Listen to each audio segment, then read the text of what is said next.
When people find out I write about time management, they assume two things. One is that I'm always on time, and I'm not. I have 4 small children, and I would like to blame them for my occasional tardiness, but sometimes it's just not their fault. I was once late to my own speech on time management. We all had to just take a moment together and savor that irony. The second thing they assume is that I have lots of tips and tricks for saving bits of time here and there. And sometimes I'll hear from magazines that are doing a story along these lines, generally on how to help their readers find an extra hour in the day.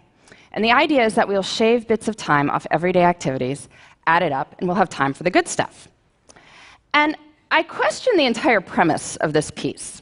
But I'm always interested in hearing what they've come up with before they call me. So some of my favorites: doing errands in a way where you only have to make right-hand turns, being extremely judicious in microwave usage, so it says 3 to 3.5 minutes on the package. We are totally getting in on the bottom side of that. And my personal favorite, which makes sense on some level, is to DVR your favorite shows so you can fast forward through the commercials. And that way you save about 8 minutes every half hour. So in the course of 2 hours of watching TV, you find 32 minutes to exercise.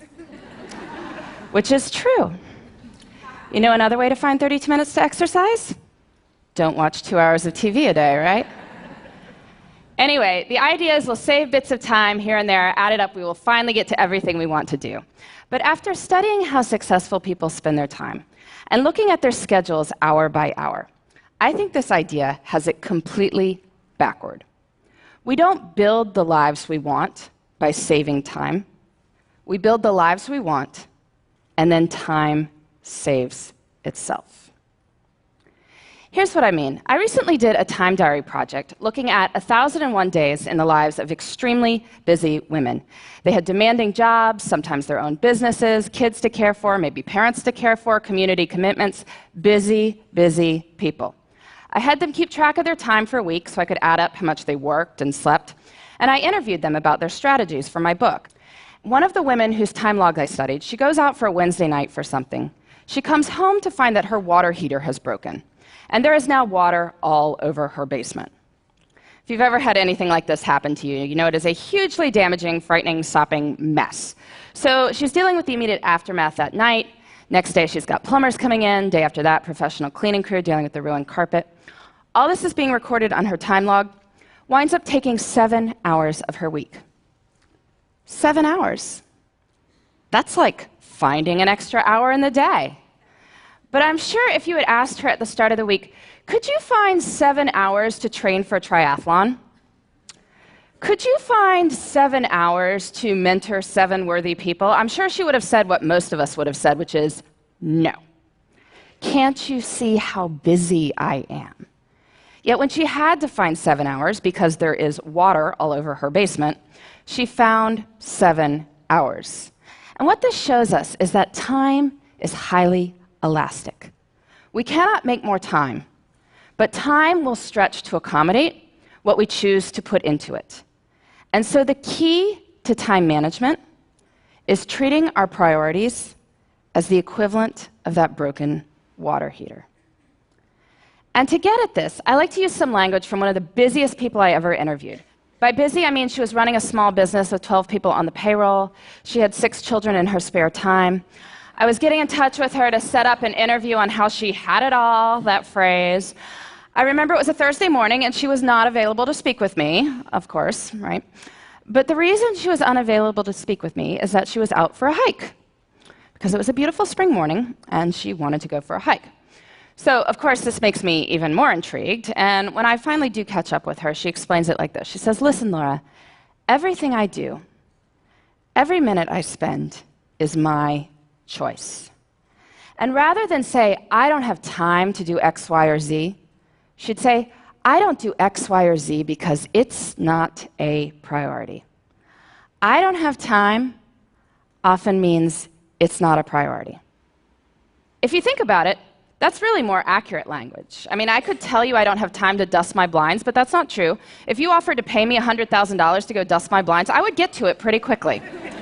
Since that is not going to happen, I can acknowledge this is not a matter of lacking time. It's that I don't want to do it. Using this language reminds us that time is a choice. And granted, There may be horrible consequences for making different choices, I will give you that. But we are smart people, and certainly over the long run, we have the power to fill our lives with the things that deserve to be there. So how do we do that? How do we treat our priorities as the equivalent of that broken water heater? Well, first we need to figure out what they are. And I want to give you 2 strategies for thinking about this. The first, on the professional side. I'm sure many people coming up to the end of the year are giving or getting annual performance reviews. You look back over your successes over the year, your opportunities for growth. And this serves its purpose, but I find it's more effective to do this looking forward. So I want you to pretend it's the end of next year. You're giving yourself a performance review, and it has been an absolutely amazing year for you professionally. What 3 to 5 things did you do that made it so amazing? So you can write next year's performance review now. And you can do this for your personal life, too. I'm sure many of you, like me, come December, get cards that contain these folded up sheets of colored paper, on which is written what is known as the family holiday letter. Bit of a wretched genre of literature, really, going on about how amazing everyone in the household is, or even more scintillating, how busy everyone in the household is. But these letters serve a purpose, which is that they tell your friends and family what you did in your personal life that mattered to you over the course of the year. So this year's kind of done, but I want you to pretend it's the end of next year. And it has been an absolutely amazing year for you and the people you care about. What 3 to 5 things did you do that made it so amazing? So you can write next year's family holiday letter now. Don't send it. Please, don't send it. But you can write it. And now between the performance review and the family holiday letter, we have a list of 6 to 10 goals we can work on in the next year. And now we need to break these down into doable steps. So maybe you want to write a family history. Well, first you can read some other family histories, get a sense for the style. And then maybe think about the questions you want to ask your relatives, set up appointments to interview them. Or maybe you want to run a 5K. So you need to find a race and sign up, and figure out a training plan, and dig those shoes out of the back of the closet. And then, this is key, we treat our priorities as the equivalent of that broken water heater by putting them into our schedules first. And we do this by thinking through our weeks before we are in them. I find a really good time to do this is Friday afternoons. Friday afternoon is what an economist might call a low opportunity cost time. Most of us are not sitting there on Friday afternoon saying, I am excited to make progress toward my personal and professional priorities right now. But we are willing to think about what those should be. So take a little bit of time Friday afternoon, make yourself a 3-category priority list: career, relationships, self. Making a 3-category list reminds us that there should be something in all 3 categories. Career we think about, relationships, self, not so much. But anyway, just a short list, 2 to 3 items in each. Then look out over the whole of the next week and see where you can plan them in. Where you plan them in is up to you. And I know this is going to be more complicated for some people than others. I mean, some people's lives are just harder than others. It is not going to be easy to find time to take that poetry class if you are caring for multiple children on your own. I get that. And I don't want to minimize anyone's struggle. But I do think that the numbers I am about to tell you are empowering. There are 168 hours in a week. 24 times 7 is 168 hours. That is a lot of time.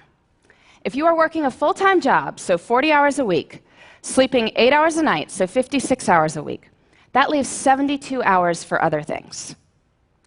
That is a lot of time. You say you're working 50 hours a week, maybe a main job and a side hustle. Well, that leaves 62 hours for other things. You say you're working 60 hours. Well, that leaves 52 hours for other things. You say you're working more than 60 hours. Well, are you sure? There was once a study comparing people's estimated work weeks with time diaries. Found that people claiming 75-plus-hour work weeks were off by about 25 hours. You can guess in which direction, right? Anyway, in 168 hours a week, I think we can find time for what matters to you. If you want to spend more time with your kids, you want to study more for a test you're taking, you want to exercise for 3 hours and volunteer for 2, you can. And that's even if you're working way more than full-time hours. So we have plenty of time, which is great, because guess what? We don't even need that much time to do amazing things. But when most of us have bits of time, what do? Pull out the phone, right? Start deleting emails, or otherwise we're puttering around the house or watching TV. But small moments can have great power. You can use your bits of time for bits of joy. Maybe it's choosing to read something wonderful on the bus on the way to work. I know when I had a job that required 2 bus rides and a subway ride every morning, I used to go to the library on weekends to get stuff to read. Made the whole experience almost enjoyable. Breaks at work can be used for meditating or praying. If family dinner is out because of your crazy work schedule, maybe family breakfast could be a good substitute. It's about looking at the whole of one's time and seeing where the good stuff can go. I truly believe this. There is time. Even if we are busy, we have time for what matters. And when we focus on what matters, we can build the lives we want in the time we've got. Thank you.